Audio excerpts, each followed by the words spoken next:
Welcome, guys, to another one of my videos. This is a new video. I just recorded one, but apparently my mic didn't work. What the hell? So this is a video called "How Did the British Empire Rule the World?" I hope you like it. It's a little bit shorter than most of my videos. It is 11 minutes, but I just did a video on the American Spanish War. Unfortunately, it was a very interesting video, but no sound. But this will be as interesting, I'm sure. How did the British Empire rule the world? It will be very interesting to know their reach, their overall reach throughout history, and their overall all-encompassing power. Let's watch. Farewell and adieu to you, What a great fair song. Spanish Master and Commander. ladies. Great movie, by the way. It Farewell and introduced me to it. adieu to you, ladies of Spain. For we've received The Look at British this. Empire Look at this, man. Look at everything. Look at all this stemming from one little island on the coast of Europe. They took India, Australia, Canada, a plethora of countries throughout the region in Africa. I mean, may not have technically ruled the world, but it was in fact the largest empire to exist at any point throughout history. not a contiguous empire. The largest contiguous empire was the Mongol Empire. Reaching across the globe and carrying on over multiple centuries, the British Empire owes its success and ability to expand so widely. The geographical position of Great Britain served as a major advantage to the growing empire. Given that the nation was an island, the likelihood of being invaded or conquered was somewhat lower than a country that was surrounded on all sides by foreign powers. Although Britain was not completely immune to incursions, it definitely benefited geographically, both in terms of external threats and when it came to any border disputes. Britain had a pretty clear and straightforward border between itself and any other nations. While Scotland and England split the landmass that was bilaterally united with the ascension of Scotland's King James VI to the throne of England in 1603, both states would together make up the nation of Great Britain by 1707, sharing their outward borders with nothing but the North Atlantic Ocean and the North Sea. This open position, with easy access for maritime expeditions, also gave Great Britain an upper hand when it came to How lucky is Britain that they're an island? If they were connected, how much? If they were connected to Europe, imagine how much history would have changed. reaching other countries and continents. Needing only to cross over foreign land when they wished to reach countries more inward on their continent, the Brits were able to sail to just about any coastal nation without much resistance. Still, oceanic adventures would not have been so effortless for the British Empire without a strong naval fleet. This is where the size and power of the Royal Navy became a center point of British success. While Great Britain did not always control the world's oceans, the reason they began to skyrocket as an unignorable maritime power by the 18th century is largely due to the fact that they invested more money in ships and guns. And the Battle of Trafalgar that happened in 1805, I think, that basically solidified British dominance over the seas for the next 100 years. With Lord Nelson. Than other naval forces. The government and citizens of the British Empire truly believed that the future of their wealth was to be found through the ocean. They weren't wrong. Recognizing the importance of overseas trade, as well as a fleet that could also defend their land if ever required, the Brits made sure to adequately fund the Royal Navy.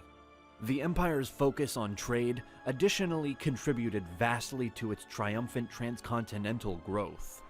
Intent more on gaining wealth and increasing trade than on consolidating power through conquest, the Brits were able to create a more desirable environment for others to become a part of. After the successful colonization attempts in North America and the West Indies during the 1600s, the British Empire began to establish a commercial system that allowed for exponential success within Great Britain and its overseas territories. Colonies were granted monopolies for their products in the British market, and therefore were to conduct trade via British ships. In 1651, the Navigation Act would prompt the development of a closed economy between the empire and its colonies, thus creating a system where all colonial imports were required to come from Great Britain and all colonial exports were to be sent directly That's a great act if you're a merchant. to the British market by the way of British ships. Well, During the actually, same it's not that great if you're a merchant because you can only trade with England. Instead of being able to trade with France, Spain, England, Italy, the whole Roman Empire, you can only trade with England. So you cannot really like argue over the price because there's nobody else. There's no competition. century, the British East India Company was established as a means of trade between Great Britain, East Asia, Southeast Asia, and India.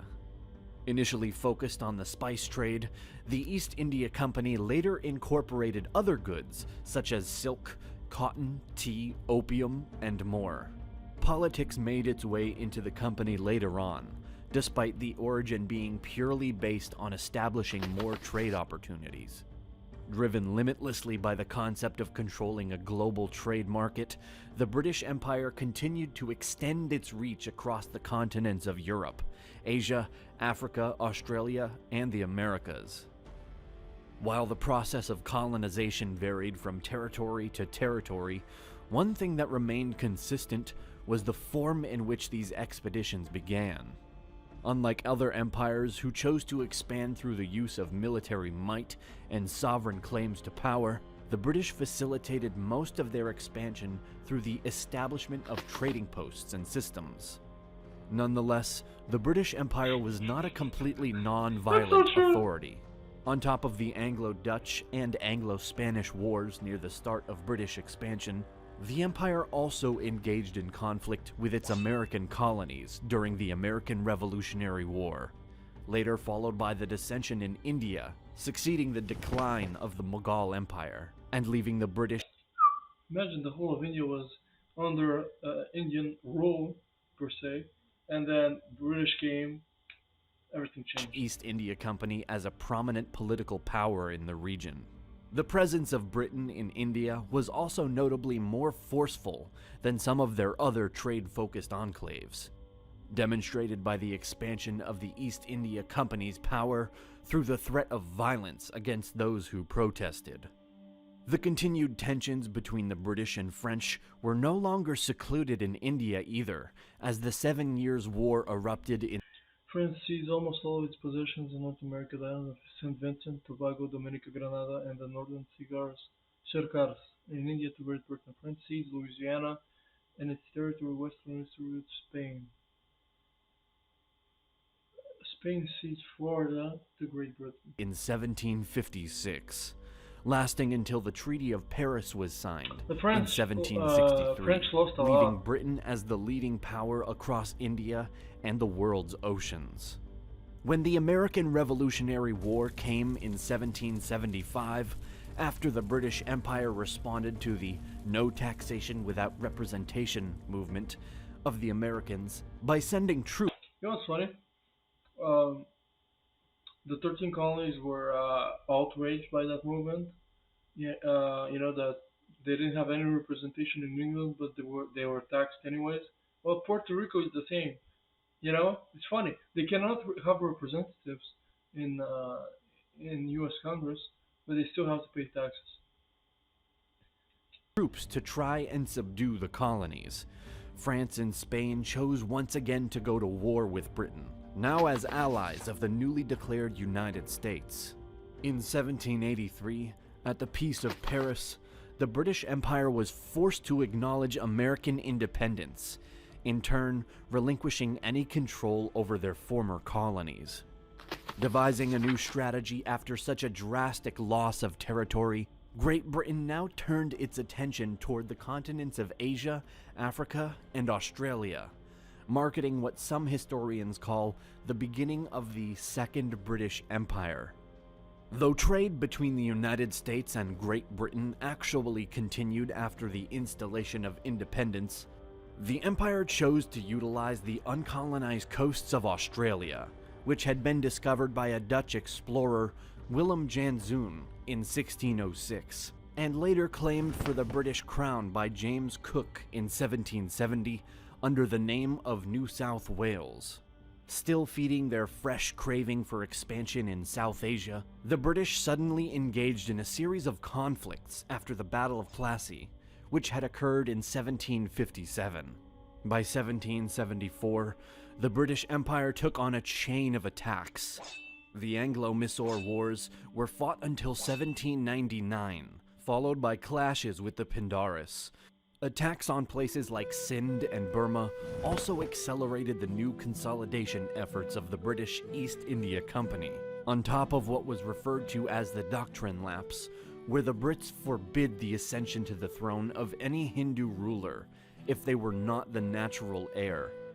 Once the current Hindu leader either died or was removed in some way, the British would occupy his state and gain control. These acts by the British Empire, combined with other forms of forced westernization of the Hindus, led to the Sepoy Mutiny of 1857 to 1859.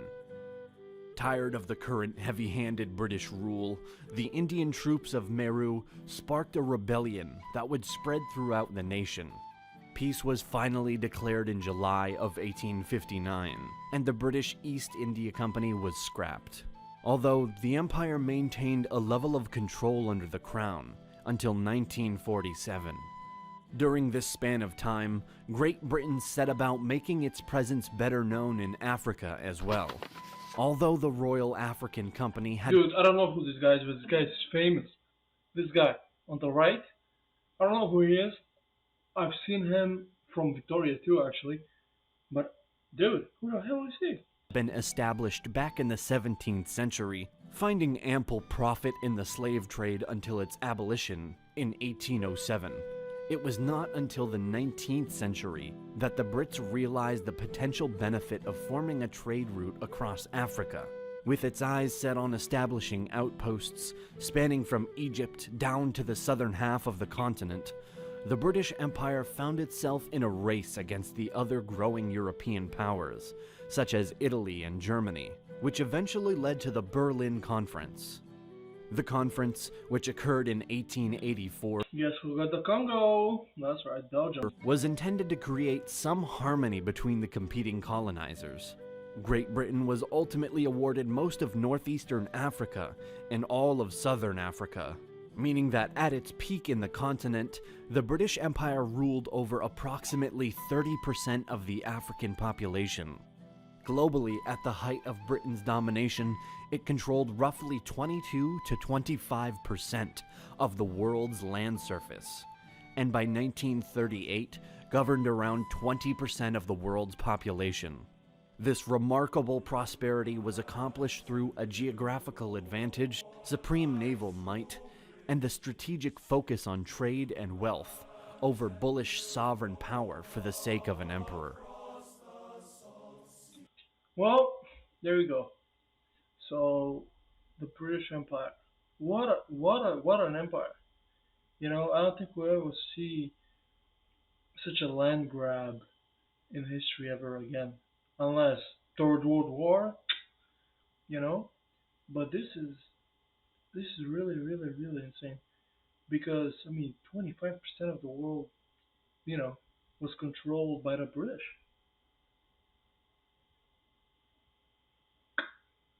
You know, it's pretty insane how much in power Britain is reduced nowadays. You know, because they still have like they still have the Commonwealth, and they have big influence. They have nukes. You know, so they have a say in world politics, but nothing like before. I mean, this was to the extent of in terms of you could compare this empire with the American one nowadays. In terms of influence, power, prestige, military, wealth. You know, and now they have a few islands. Must suck. But thank you very much for listening to this video. I hope you learned as much as I did. This was a really interesting video in terms of seeing, like, truly seeing the. I mean, I pretty much knew about it, but like truly imagining and seeing the influence, the spread of Britain. I hope you learned as much as I did here, or through any amount, and I hope you will like it and comment. See you guys next time.